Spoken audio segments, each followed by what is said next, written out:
जय माता दी दोस्तों, आप सभी को दुर्गा विसर्जन की हार्दिक शुभकामनाएं। दोस्तों, नवरात्रि के समापन के बाद दशमी तिथि में मां दुर्गा की प्रतिमा का विसर्जन किया जाता है। या जिन लोगों ने नवरात्रि में अपने घर में कलश स्थापना की है, या अखंड ज्योति जलाई हुई है, या ज्वारे बोए हुए हैं, तो उन लोगों को भी विसर्जन दशमी तिथि में ही करना चाहिए। ध्यान रहे दोस्तों, जितनी भक्ति, श्रद्धा और नियम के साथ अपने माता की चौकी या कलश स्थापना की थी, उतनी ही सावधानी विसर्जन के समय भी रखनी चाहिए। हमारे शास्त्रों में विसर्जन के समय भी खास सावधानी बरतने की सलाह दी गई है। तो चलिए, आज इस वीडियो में हम आपको बताएंगे कि कलश विसर्जन या दुर्गा विसर्जन का शुभ मुहूर्त क्या है, और कलश, माता की चौकी, अखंड ज्योति, जवारे कब हटाने हैं, और कलश के जल का आपको क्या करना चाहिए। पूरी जानकारी के लिए लास्ट तक वीडियो को जरूर देखें, और अगर अभी तक आपने हमारे चैनल को सब्सक्राइब नहीं किया है तो जल्दी से सब्सक्राइब करके बेल आइकॉन दबा दें। साथ ही इस वीडियो को लाइक करें और ज्यादा से ज्यादा शेयर करें। तो आइए शुरू करते हैं। दोस्तों, दुर्गा विसर्जन के बाद ही विजयदशमी का पर्व मनाया जाता है। इसी दिन भगवान श्री राम ने राक्षस रावण का वध किया था। वहीं देवी दुर्गा ने इस दिन असुर महिषासुर का वध किया था। दोस्तों, इस साल विजयादशमी का पर्व 2 अक्टूबर 2025 दिन गुरुवार को मनाया जाएगा। और बात करें पूजा के शुभ मुहूर्त की, तो इस दिन विजय मुहूर्त दोपहर 2:09 से लेकर दोपहर 2:56 तक रहेगा। इस शुभ मुहूर्त की कुल अवधि 47 मिनट की है। और इस दिन अपराह्न पूजा का समय दोपहर 1:21 से लेकर दोपहर 3:44 तक रहेगा। इस शुभ मुहूर्त की कुल अवधि 2 घंटे 22 मिनट की है। दोस्तों, दशहरे के दिन अपराजिता पूजा का विधान है। अपराजिता पूजा अपराह्न के समय की जाती है। इसके अलावा दशहरे के दिन नीलकंठ के दर्शन करना बेहद ही शुभ माना जाता है। आप चाहे तो दशहरे के दिन प्रातः काल नीलकंठ महादेव के मंदिर जाकर शिवलिंग पर जल अर्पित करें और बेलपत्र चढ़ाकर विधिवत पूजा करें। दोस्तों, दशहरे के दिन शमी वृक्ष की पूजा का भी विधान है।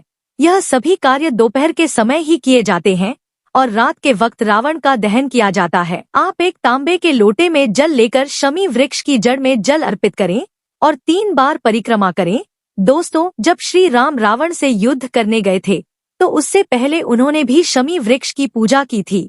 शमी की पूजा करने से आरोग्य का वरदान मिलता है। दोस्तों, दशहरे के दिन क्षत्रिय लोग अस्त्र शस्त्र आदि की भी पूजा करते हैं, या व्यापारी लोग अपने लेजर व बहीखातों का भी पूजन करते हैं। तो दोस्तों, यह जानकारी आपको अच्छी लगी तो कमेंट में जय माता दी जरूर लिखें, और अगर आपका कोई सवाल है तो उसे कमेंट बॉक्स में अवश्य पूछ लें। और इस वीडियो को लाइक करें, शेयर करें और साथ ही साथ चैनल को सब्सक्राइब करें। धन्यवाद।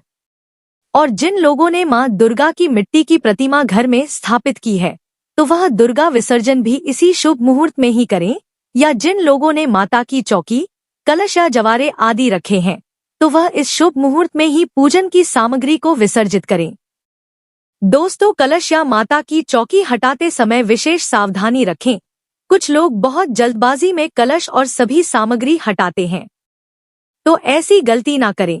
आप पूरी श्रद्धा, भक्ति और नियम के साथ विसर्जन की विधि करें। आप माता का जयकारा बोलते हुए कलश हटाएं, फिर आप माता के मंत्रों का जाप करते हुए सभी सामग्री हटाएं। और एक बात का ध्यान रखें कि कोई भी सामग्री आप जमीन पर ना रखें, जैसे कलश पर रखा हुआ नारियल, फूल, माला या कोई भी मां को चढ़ाई हुई सामग्री। आप एक थाली ले लें और उस पर हर एक चीज रखते जाएं। इसके बाद ध्यान रखें कि कलश को दोनों हाथों से उठाना चाहिए, और जो कलश में जल है उसे आम के पत्तों की सहायता से अपने घर के हर सदस्य के ऊपर छिड़के और अपने घर के मुख्य द्वार पर, साथ साथ पूरे घर पर भी कलश के जल का छिड़काव करें। बस ध्यान रखें कि कलश के जल को टॉयलेट या बाथरूम में नहीं छिड़कना चाहिए। ऐसा माना जाता है कि कलश के जल में देवी देवताओं का आशीर्वाद होता है। इसके बाद जो कलश में पानी बच जाए उसे आप तुलसी के गमले में डाल दें। लेकिन जो सिक्का आपने कलश में डाला था उसे आप अपनी तिजोरी या धन स्थान में रख लें। इससे आपको मां लक्ष्मी का आशीर्वाद प्राप्त होता है और जीवन में सुख, समृद्धि और सौभाग्य की प्राप्ति होती है। दोस्तों, माँ दुर्गा के अधिकांश व्रती विसर्जन के बाद ही नवरात्रि व्रत का पारण करते हैं। सुबह या दोपहर में माँ दुर्गा का विसर्जन किसी नदी या तालाब में करते हैं। विसर्जन से पहले देवी का पूजन जरूर करना चाहिए। विसर्जन से पहले माता से क्षमा याचना जरूर करें और घर की सुख समृद्धि की कामना करें। साथ ही दोबारा माँ दुर्गा आपके घर में पधारे, इसकी भी कामना करें।